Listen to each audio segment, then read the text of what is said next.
কুরসির মধ্যে আসছে আল্লাহ বলছেন আমি একটা সৃষ্টি করলাম এই পৃথিবীতে কেন লিয়াআরিফা যাতে করে ওই সৃষ্টি লিয়াআরিফা যাতে করে সে আমার পরিচয় দিতে পারে সুবহানাল্লাহ।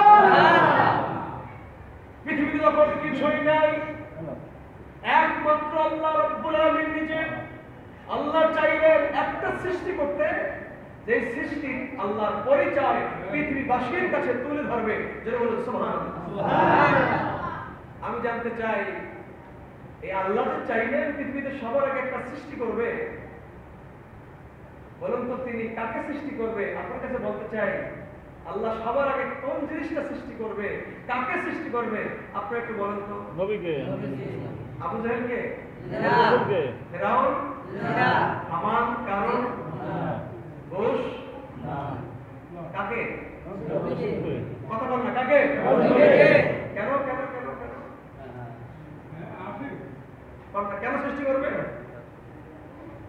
পরিচয় লাভ করবেন, পরিচয় পরিচয় যিনি দেবেন তিনি কি তার হৃদয়ের মানুষ হওয়া দরকার নাকি তার কন্ট্রাডিকশনে সত্য হওয়া দরকার? বন্ধু কথা বল না, কি হৃদয়ের মানুষ?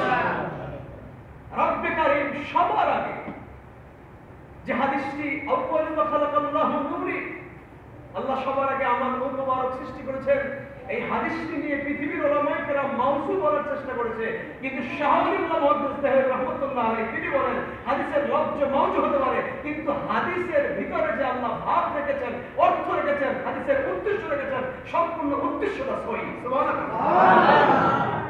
কারণ আউয়ালু মা খালাকাল্লাহু নূরি এই শব্দগুলোকে বানাতে পারে কিন্তু সবার আগে আল্লাহ কাকে সৃষ্টি করবেন এটা সমস্ত মুহাদ্দিসের কাছে স্পষ্ট যে সবার আগে আল্লাহ তাকে সৃষ্টি করবেন তিনি তার আপনকেও হবেন। সুবহানাল্লাহ। আপনারা বলেন না সুবহানাল্লাহ। সৃষ্টি করলেন আল্লাহর হাবিব ইসলামের নূর মুবারক। ইমাম গাযালি রাহমাতুল্লাহ আলাইহি দাকাইকুল আখবার কিতাব লিখেছেন, তার কিতাবের মুকাদ্দমার ভিতরে তিনি এই কথাগুলো এনেছেন আল্লাহ সৃষ্টি করলেন রাসূল পাক সাল্লাল্লাহু আলাইহি মুবারক সৃষ্টি করলেন। সমাদ হাজিরিন নূর মুবারক সৃষ্টি করে বিভিন্ন অবস্থানে রেখে আদম নবীর কপালে দিলেন। আদম নবী যখন দুনিয়া থেকে চলে যাবে তখন তিনি তার সন্তান শীষকে নসিহত করলেন, বাবা এই নূরে মুহাম্মাদি যার যার রেহেমে থাকবে, যেই মহিলাদের খবরদার তারা যেন কোনোদিন শিরক না করে, জিনা না করে, অন্যায় না করে, খারাপ গুনার কাজ না করে, বুঝে শুনে এই পবিত্র রেহেমে যেন এই পবিত্র নূর মুবারক যেন স্থান লাভ করে। সুবহানাল্লাহ। সমাজ শুনি আল্লাহর হাবিব সাল্লাল্লাহু আলাইহি নূর মুবারক সৃষ্টি করা হলো। আদম আলাইহিস সালামকে সৃষ্টি করলেন আল্লাহ তাআলা, কায়া সৃষ্টি করলেন, দেহ সৃষ্টি করলেন, কথা বলতে পারে না, নড়তে চড়তে পারে না। শেষ পর্যন্ত আল্লাহ তাবারক ওয়া তাআলা বলছেন রূহ দেওয়ার পরও যখন তার স্পৃহা যখন ইলেকট্রিক, আল্লাহর পক্ষ থেকে সিদ্ধান্ত হলো যতক্ষণ না আখিরি জামানার পয়গম্বর নূর মুবারক আদম নবীর কপালে সেট না হবে ততক্ষণ পর্যন্ত আদম নবী তার দেহ নাড়ানোর সুযোগ পাবে না। তাহলে বলুন সুবহানাল্লাহ। পৃথিবীতে এই নূর মুবারক আস্তে আস্তে চতুর্থ আসমানে আল্লাহ হেফাজত করেছিলেন। আপনারা যে হাদিসটি শোনেন ইমাম বুখারী রাহমাতুল্লাহ আলাইহি যে হাদিসটি বর্ণনা করেছেন, হযরত জিবরাইল ইসলামকে বলছিলেন আ জিবরাইল কাম উমরুকা মিন আদাদিস সিনিন, তোমার বয়স কত? জিবরাইল বলছেন লাস্তু আলা ওয়াই আন্না ফিল হিসাবের রাব নাসমান, আমি আমার বয়স সম্পর্কে আমি জানি না, ফ্রেশ করতে পারছি না, তবে আমি একটুটুকু জানি চতুর্থ আসমানে একটি উজ্জ্বল তারকা উদয় হয় ৭০,০০০ বছর পরে, একবার ওঠে ৭০,০০০ বছর থাকে, আবার অস্ত যায় ৭০ বছর, আবার ৭০,০০০ বছর পরে একবার উদয় হয়। ইয়া রাসূলুল্লাহ এই তারকাটা আমার জীবনে আমি ৭২,০০০ বার দেখেছি। সুবহানাল্লাহ। আরেকটু জোরে বলেন না সুবহানাল্লাহ। আল্লাহর হাবিব সরকার দোয়ান তিনি বলছেন আমি ইজ্জত রব্বি জাল্লা জালালুহু আলা যালিকাল কাওকাব, জিবরাইল হয়তো তুমি আজীবন দেখেছো তারকাটা, তোমার হৃদয়ে এখনো পর্যন্ত ফ্রেশ হয়নি যে তারকাটা কি, তুমি একটু আমার দিকে তাকিয়ে দেখো যে তারকাটা তুমি দেখেছো আকাশে, ওই তারকাটা আর কেউ না, তোমার সামনে যে নবী বসা আছে ওই নবী সাল্লাল্লাহু আলাইহি ওয়াসাল্লাম। আরো জোরে বলেন ইমাম বুখারী আবু আব্দুল্লাহ মুহাম্মদ ইবনে ইসমাঈল ইবনে ইব্রাহিম ইবনে মুগীরা আল-বারদিসবা আল-জুফি আল-কুফি আল-ইয়ামানি আল-বুখারী রাহিমাহুল্লাহর হাদিস কি আপনি বাদ দিতে পারবেন? না। কথা বলেন না, বাদ দিবেন? না।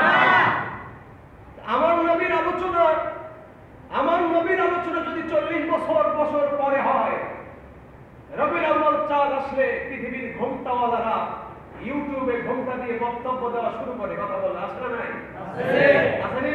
আছে। সারা বছর ফতোয়া নাই। একটি বড় তাদের ফতোয়া হলো এই, আল্লাহর হাবিবকে যদি কেউ নবী বলতে হয়, তিনি 40 বছর পরে নবী, 40 বছর আগে শিশু মোহাম্মদ, বালক মোহাম্মদ, কিশোর মোহাম্মদ, 40-এর আগে আমার নবী নাকি নবী না? বাবা একটু করে বলেন মিলাদুন নবী মাহফিলে সবার আগের কাজ হলো আমার নবীর ব্যাপারে আকীদাকে ফ্রেশ করা। আমার নবী কি 40 বছরের পরে নবী নাকি 40 বছর আগে? হাদিস শরীফ শুনবেন, আল্লাহ হাবিব বলেছেন কুনতু আউয়ালুন নাবিয়্যিনা ফিল খালক ওয়া আখিরুহুম ফিল বাস। সৃষ্টির দিক থেকে আমি রাসূলুল্লাহ সবার প্রথম নবী, আর দুনিয়ায় আগমনের দিক থেকে আমি আল্লাহর হাবিব সবার শেষ নবী। সুবহানাল্লাহ। একটু জোরে বলা যাবে না সুবহানাল্লাহ? এবার আমার সাথে বলেন, জন্মের দিক থেকে আমার নবী সবার আগে, আসার দিক থেকে আমার নবী সবার আগে। কয় হুজুর বুঝলাম না, ওদের মাথায় এটা ধরে না। কয় এটা কিভাবে সম্ভব? আরে সম্ভব কিভাবে? এটাই তো আমরা বলতেছি, আমার নবী নূর মুবারক আল্লাহ কিভাবে ঘুরে চতুর্থ আসমান থেকে, ওখান থেকে আইনা রাখছে কোথায়? হযরতে ইব্রাহিম আলাইহিস সালাম, এরপর রাখছে কোথায়? হযরত নূহ আলাইহিস সালাম, এরপরে কোথায়? হযরতে ইসমাঈল আলাইহিস সালামের ঘর। সুবহানাল্লাহ। আপনি কি জানেন ইসমাঈল ইসলামকে জবাই করতে নেওয়া হয়েছিল কিনা? একটু কথা বলুন। হয়েছিল? জবাই হয়েছে কি হয় নাই? সবাই কন্যা হয়েছে? হয় নাই কেন জানেন? তাফসীর চমৎকার মন্তব্য রেখেছে। আল্লাহ হাবিব বলছেন আনা ইবনু যাবিহাইনি, আমি দুই জবাইকারী বাবার সন্তান। সুবহানাল্লাহ। আমার নবী বলছেন আমি দুইজন জবাইকৃত বাবার সন্তান। একজন তো খাজা আব্দুল মুত্তালিব মানত করেছিল, সেই মানতের কারণে খাজা আব্দুল্লাহকে জবাইয়ের জন্য রেডি করা হয়েছিল। এটা তো জানি। এ তো এক বাবা, আরেক বাবাকে, আরেক বাবা হলো হযরত সাইয়্যিদুনা ইসমাঈল আলাইহিস সালাতু ওয়াস সালাম। ওনাকেও কি জবাইয়ের জন্য রেডি করা হয়েছিল? জি। হয়েছিল? জি। ছুরি চালানো শুরু হবে।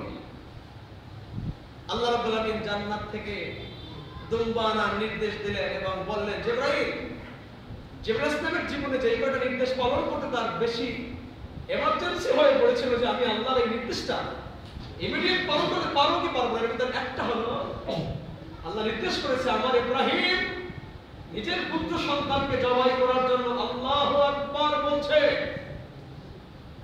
এখনই ছুরি দিয়ে টান দেবে। এর আগেই জান্নাতে যাইয়া জান্নাতের দুম্বায় এক হাত দিয়ে দুম্বাকে সরাই দিয়া তার জায়গায় ইসমাঈলকে সরাই দিয়া তার জায়গায় দুম্বাকে বসাই দিয়া সব কাজটি এক মুহূর্তের ভিতরে করতে হবে। আমার আমার আমার প্রিয় নবী ইসমাঈলের বংশ হয়ে দুনিয়া আসবে, আমার ইসমাঈল যেন কোনো ক্ষতি না হয়। সুবহানাল্লাহ। আর জোরে বলুন না সুবহানাল্লাহ। সমান সুদী আল্লাহর প্রিয় হাবিবের উসিলায় আল্লাহ বলতে চান, ও ইব্রাহিম তুমি তো মনের আশা ব্যক্ত করেছো, আমি একটি কাজ করব, জবাই কাজ সৃষ্টি করব, কিন্তু তুমি জবাই করতে পারো না, এমনটা খুব খারাপ। আল্লাহ কয় যদি ইসমাঈল জবাই হইতো আমার নবীর বংশ, আমার নবী পৃথিবীতে আসার বংশ সিলসিলা বন্ধ হয়ে যেত। অতএব আমার নবী না আসলে তুমি ইব্রাহিম পৃথিবী তৈরি করতে পারো। সুবহানাল্লাহ। জোরে বলুন সুবহানাল্লাহ। সুবহানাল্লাহ। সম্মানিত হাজিরিন, সেই নবী সাল্লাল্লাহু বলুন তো আমার নবী ইসমাঈল ইসলামকে কি বাবা বলেছিলেন কি বলেন নাই? হাদিস শরীফ বলে নাই? আনা ইবনুজ জাবিহাইন, আমি দুইজন জবাইকারী বাবার সন্তান। খাজা আব্দুল্লাহকে জবাই করার জন্য রেডি করা হয়েছিল, ইসমাঈল ইসলামকে জবাই করে রেডি করা হয়েছিল। আমার নবী যদি আলোচনা 40 বছর পরে হয়, তাহলে আমার নবীর এই হাদিসটা কি বাদ যাবে? কথা বলেন না বাদ যাবে?